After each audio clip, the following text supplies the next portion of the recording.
chiado que muitos bebês apresentam e que coloca uma pulguinha atrás da orelha dos pais e dos pediatras?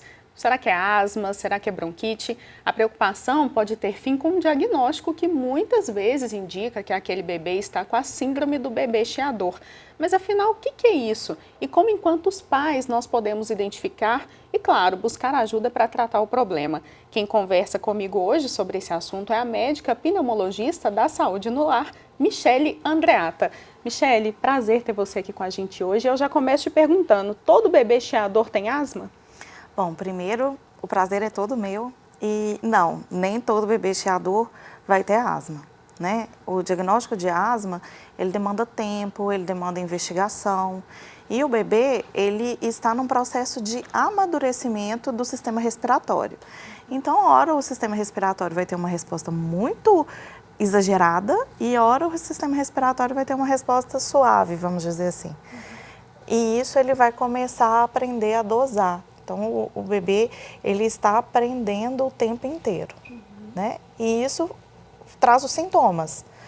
Então, às vezes a gente tem o chiado, mas não necessariamente aquele bebê que chiou vai se tornar um asmático depois. E qual que é a diferença entre o chiado e o peito cheio? Então, o chiado, ele... Na verdade, as pessoas referem o peito cheio com aquele barulho que a gente pneumologista, entende que é de via aérea alta. Porque o que ronca, o que faz o barulho grosseiro, é a secreção de via aérea alta. Eu costumo dizer que, assim, a secreção de via aérea alta, ela tem um barulho parecido com um amassar de folha, né? Que ele é bem grave, né? O som é grave. Já o chiado, ele tem um som agudo, que parece um miado de gato, né? E se eu for imitar um miado de gato, eu vou ter que afinar a minha voz. Então, o que isso me revela? Que a via, quando está obstruída, e a via pode ser o brônquio ou o bronquíolo é a parte menorzinha do brônquio, lá no final do pulmão. Ele é um tubo que tem a luz maior aonde entra o ar, e lá na boca, que a gente fala, onde vai ter o alvéolo, ele vai ser mais afunilado, ele vai afunilando. E aí, para o ar sair, ele, se tiver obstruído, ele vai fazer um som agudo, que é o assovio ou chiado. Já o som grave, ele é como se eu estivesse assoprando com um canudo dentro de um copo cheio de água.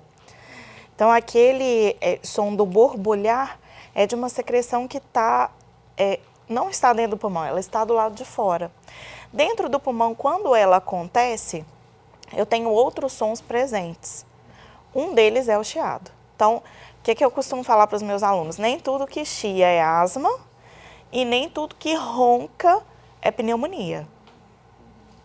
E o que causa esse chiado? Eu queria saber, assim, até que ponto os ambientes externos, eles também influenciam nesse chiado, né? A higiene do local, ácaro, fungo, como é que isso influencia também? Bom, a gente tem uma predisposição genética a alergias, e aí, quando eu tenho essa predisposição genética e expresso ela, isso chama de fenótipo, que é um linguajar médico. Mas o que é o fenótipo? É eu ser exposto a um ambiente que é alérgico, que tem os alérgenos. Então, um ambiente que tem muita poeira, um ambiente que tem muito ácaro, ou que tem pelo de gato, cachorro, ou fungo, que a gente não se atenta, mas parede, mofa, e a gente acha normal. Isso não é normal. É extremamente alergênico o fungo. E ele é alergênico principalmente para a saúde respiratória. Um ambiente também que o ar está muito seco, ele propicia o corpo a ter uma reação um pouco mais exagerada. E aí pode trazer esses sintomas. E como que é feito esse diagnóstico, né? O que os pais têm que observar para falar, não, peraí, tem alguma questão aqui, a intensidade dos episódios, né? São quantas vezes isso acontece? Como é que isso é observado, primeiramente, pelos pais? Isso vai depender do convívio da criança, né? Mas para uma criança que convive com um escolar, que é uma outra criança, que está sendo exposta diariamente a alérgenos, a patógenos, que a gente chama, que são os vírus, as bactérias, e aí traz uma infecção de via aérea, ela pode ter uma frequência maior desses sintomas, de chiado, de ronco, de secreção em via aérea, porque ela está infectada. Agora, aquele bebê que tem uma propensão genética, né? E que está num ambiente que tem cortina, protetor de berço, ursinho, tapete. Isso tudo acumula poeira e ácaro. E o sistema imune, que não está muito maduro, ele vai responder de forma muito exagerada. Então, esse bebê começa a chiar um pouco mais. Ah, Michele, mas qual que é a frequência, por exemplo, de infecções, que a gente começou a falar?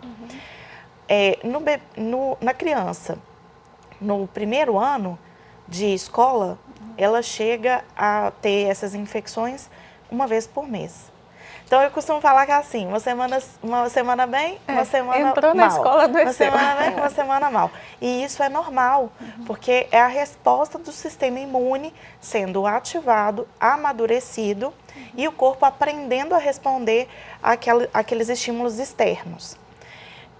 Já o bebê que chia com maior frequência, ele tem que chiar pelo menos, vamos colocar aí, 4 vezes no ano, e esse chiado é um chiado persistente.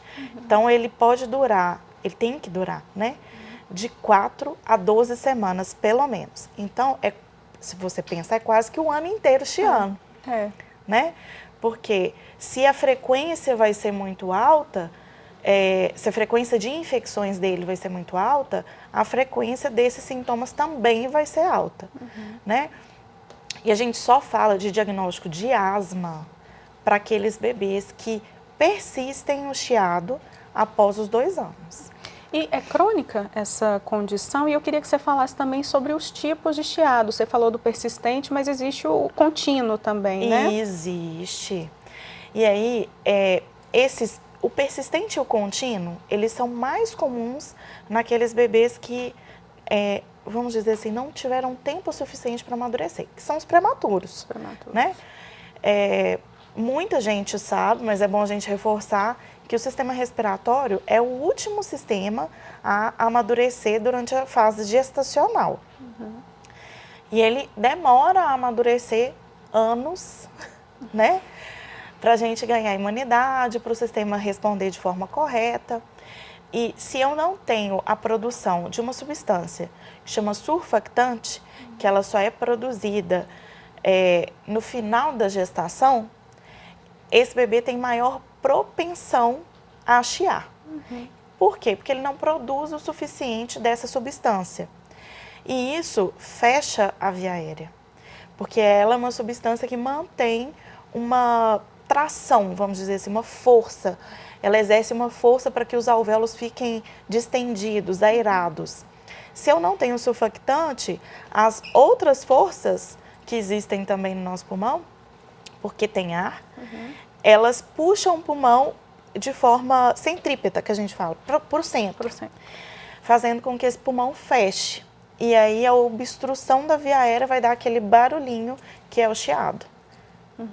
Eu queria que você falasse, você falou sobre o diagnóstico, e aí para o bebê ser considerado um chiador tem que observar de 4 a 12 semanas. Isso. Esse período ele é muito longo, esse chiado ele pode evoluir para uma asma, mesmo que nem todo bebê chiador tenha asma? Olha, a asma envolve outras coisas além do chiado. Então é um bebê que tem uma pele um pouco mais seca, grossa, tem umas bolinhas, uma pele que parece uma lixa.